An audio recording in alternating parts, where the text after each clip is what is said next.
U rikthyem përsëri në studio për të filluar me bisedën tonë mbi kulturën e proceseve zgjedhore në Maqedoninë e Veriut. Slavica, kako bi ja opisali izborната kultura во Северна Македонија денес? Па добра, ајде да почнеме од тоа што јас го работам во Хелсиншкиот комитет, во главна работа со говорот на омраза, го следиме, го регистрираме, го пријавуваме, правиме кампањи за подигање на свест. Изборната култура. Одговорот на омраза практично може да се измерат повеќе работи: владење на право, демократијата и зрелоста на едно општество. Кога би ги мереле овие работи, нашата оценка е дека и сите три се недоволно развиени кај нас, да речеме. Истото мислам дека се пресликува и на самиот изборен процес, односно свесноста за изборите. Ние забележуваме трендови. Трендот кој што беше за време на парламентарните избори, сега го гледаме и на локалните избори. Се зголемува говорот на омраза, особено по основ на етничка припадност и политичка припадност. Не е доволно санкциониран, односно нашата оценка е дека органите на прогон не праќаат јасен сигнал дека ова е недозволиво. Понатаму самите кандидати, иако можеби во својот говор не користат директен говор на омраза, меѓутоа испраќаат пораки кои што потикнуваат говор на омраза и согласно нашиот мониторинг не сме виделе некој да кога ќе се случи говор на омраза јавно искочи и осуди говор на омраза. И сите овие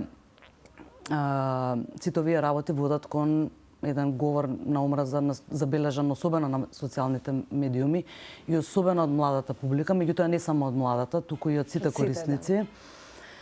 И не се справуваме баш најдобро со овој феномен. Така што имаме уште многу работа, меѓутоа мора да има холистички пристап. Не може една институција да се справува со ова, мора да биде тоа цел еден систем, сите институции надлежни, сите политичари да го сватат ова како сериозен проблем, затоа што ова е проблем на предрасуди. Предасудата е во коренот на проблемот и ние треба да се справуваме со предрасудите на различни начини, почнувајќи од образование, а понатаму и со репресија, значи со санкционирање на говорот на омраза. Затоа што проблемот е што говорот на омраза понатаму води на дела од омраза.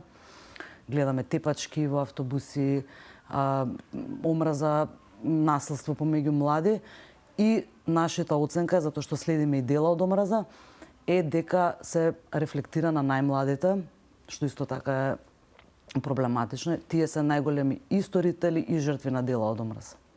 Дали граѓаните доволни се информирани за своите изборни права по нашата земја? Немаме такво истражување, меѓутоа ако гледаме колку се информирани генерално за своите права, за човековите права општо, можеме да кажеме дека е многу индивидуално и дека повторно не сме на ниво на кое што граѓаните се свесни, знаат што значи. Меѓутоа Хелсиншки комитет на сите избори е отворена канцеларијата на Хелсиншки комитет. Ние пуштаме соопштение дека сме отворени и дека кај нас може да ги прекршуваат правата, понатаму ние да ги пријавуваме до институциите кои што треба да се пријават. Кои се најчестите заблуди што граѓаните ги имаат за изборниот процес генерално? Најчестите заблуди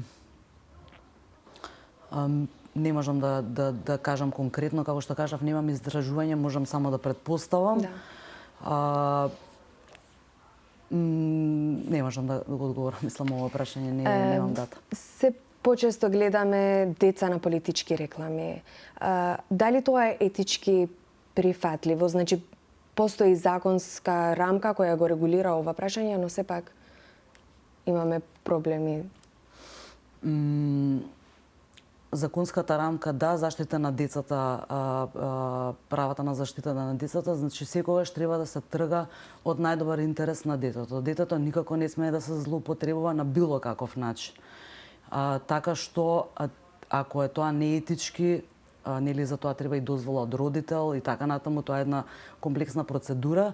Меѓутоа децата треба да се трга од најдобар интерес на децата. Доколку кампањата се однесува за и програмата е во однос на развој на одредени закони или развој на правата на децата, тогаш да речеме дека можеби е дозволиво до некој степен, меѓутоа не да се злоупотребува и да се манипулира со децата. Тоа е строго забрането со нашите закони, меѓутоа и со меѓународните закони и понатаму и со судска пракса која што е од Европскиот суд за човекови права. Колку институциите вложуваат во едукацијата на граѓаните за изборите? Па сметам дека генерално ние не вложуваме доволно за изборните права, па ќе кажам, значи ние имаме немаме образование кое што е насочено кон, да речеме, кај се нашите точки болни. Немаме воспоставен систем на соживот, на толеранција, на прифаќање на различности воопшто, секакви различности. Значи ние се уште забележуваме тренд на навреди, на омаловажување, на све што е различно од нас. Значи ние тешко прифаќаме различности. А ние сме такво општество како што сме, мултиетничко, кое што и со разни други маргинализирани групи. Ние треба да направиме инклузивно општество и така да сме сите поврзани и така ќе донесе и различни резултати. И нема да имаме вакви проблеми како што сега се соочуваме. Ниту една албанска партија не кандидираше жена за градоначалничка. Како ја коментирате ова? Персонално вие? Па добро, тоа е порака дека можеби на жените не им е место во политиката. Тоа е проблематично, затоа што нели се бориме за родова еднаква, се бориме да се жените застапени во политичкиот живот и во сите други сфери, така што тоа е една порака според мене која што е проблематична и укажува на тоа дека ова е машки свет и политиката е машки свет. И ние треба да работиме на тоа да ги охрабриме жените да се впуштат во политика и да си го завземат местото во политиката. Од друга страна гледаме говор кој што родово базиран говор на омраза и навреди кои што се насочени кон кандидатките. Значи ние имаме култура на и ја зацврстуваме таа култура на жените не се за политика. Значи дали ова е партиите ја користат квотата за жени само формално?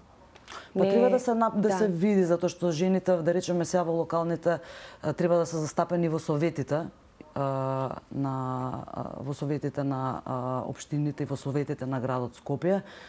Сега јас немам таква анализа, меѓутоа формалноста се гледа од тоа дека на ниеден градоначалник од албанските политички партии нема жена. Да. Колку е застапено критичкото размислување кај гласачите при донесување на изборна одлука? Критичкото размислување е многу малку застапено.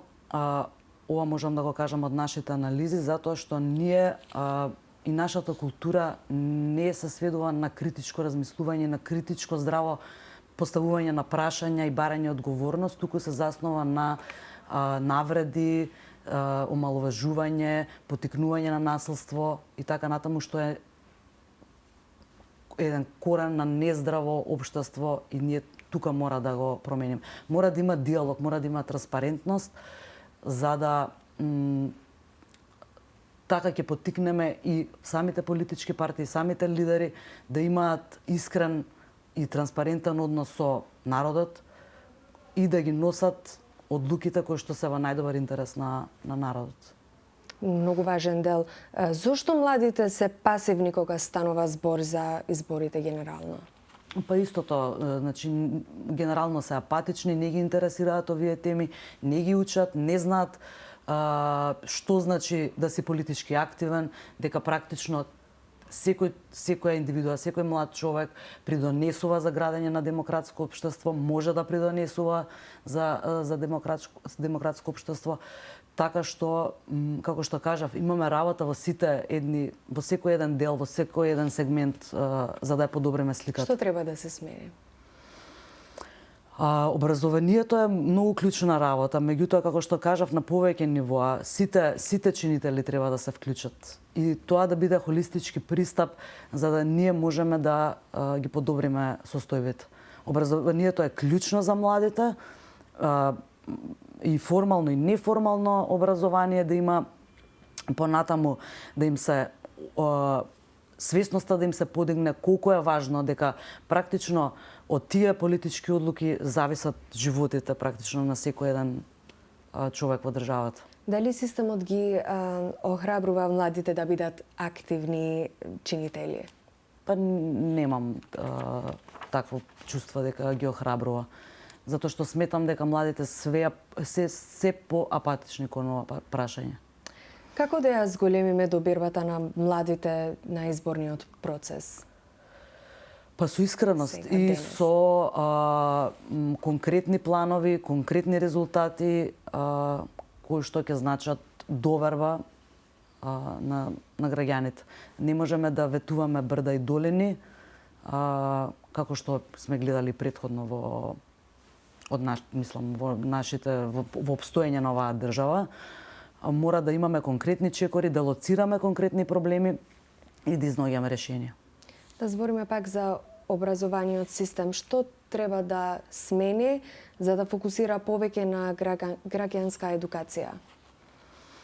Па добро, најпрво треба да има едно основно познавање за темите, понатаму да изнајде начин како проактивно граѓаните, односно младите да се вклучат во политичкиот општествениот живот. Значи тоа може да биде преку разноразни алатки. Учество во дебати, учество во настани, промовирање на тие настани кои што значат вмрежување на различности, прифаќање, доближување едноставно. Не треба да се делиме, треба да се сплотуваме и заеднички затоа што сите сме под истото небо, сите сме на истата територија и истите проблеми практично ги делиме. Апсолутно. Како да ја зголемиме транспарентноста на изборниот процес денес? Хелсиншки тоа што го прави е кампања има за пријавување на говорот на омраза, но и за подигање на свеста за важноста на демократијата практично. Сметаме дека фер избори носат силна демократија. Тоа го правиме ние како организација во однос на системски, значи треба да има јасни кампањи, јасни едукативни програми кои што ќе бидат можеби од независни некои тела кои што ќе идат чекор по чекор и ќе значат едукација на еден човек, што значи тоа, што значи програмата која што, да речеме, е симпатизирана таа партија, затоа што имам чувство дека луѓето по инерција гласаат за партии и без да разберат што тоа значи. Значи треба секој еден да се едуцира, да сака да знае за кого и за што ќе гласа и што ќе се прави во следните 4 години, да речеме. Да, апсолутно. Дали дигитализацијата може да помогне на борбата против изборни нерегуларности или Апсолутно може да помогне. Дали може да информира граѓаните или има негативни? Има и негативни, секако една алатка можеш да ја користиш и за позитивни работи, меѓутоа и за негативни. Ако се шират лажни вести, дезинформации и на тој начин се манипулира со јавноста, тогаш нема да ќе биде една негативен тренд, негативен феномен. Меѓутоа, ако го користиме за едукација, за информирање, за подигање на свест, тогаш многу лесно во денешно време знаеме како се користат социјалните мрежи, знаеме колку се користат социјалните мрежи, особено од младите, може да биде една добра алатка за позитивен исход на крајот да има. Да ми кажеш повеќе за работата на комитетот сега во овој процес? Како што кажав, ние следиме говор на омраза и дела од омраза, активно ги следиме, имаме 2 платформи на кои што ги следиме, говор на омраза.мк, на кој што секој граѓанин може да пријави говор на омраза. понатаму ние го процесираме тоа до надлежните институции и уште една платформа злосторство на од омраза.ком на која што исто така граѓаните можат да видат што се случувало, таму ни се регистрирани. Нас не е тамо фокусот, меѓутоа како што кажав, направивме една обука за новинари за етичко известување, меморандум за соработка имаме со Советот за етика во медиумите во Македонија и до нив поднесуваме представки за неетичко известување од страна на новинарите, од страна на порталите, од страна на сите медиуми. Така што ете така исто и граѓаните да знаат дека можат да пријават неетичко известување до Советот за етика. Тоа е тоа што ние и паралелно имаме кампања, како што кажав, на социјалните мрежи за подигање на свеста и информирање на граѓаните. Значи, како може граѓаните да бидат поактивни во процесот, во мониторингот на изборите сами? Све што ќе забележат на социјалните мрежи или за време на кампањата, може да го испратат до нас, а ние понатаму ќе ги превземеме сите чекори кои што се законски.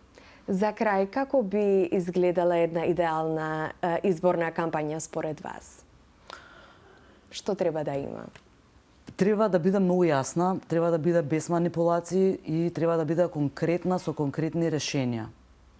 Без злоупотреби, без поигрување со емоциите на граѓаните, туку решавање на конкретни проблеми затоа што ги имаме. Ги имаме многу. Да. Дали луѓето ги читат изборните програми или дали тие се јасни за граѓаните? Мојата проценка е дека не.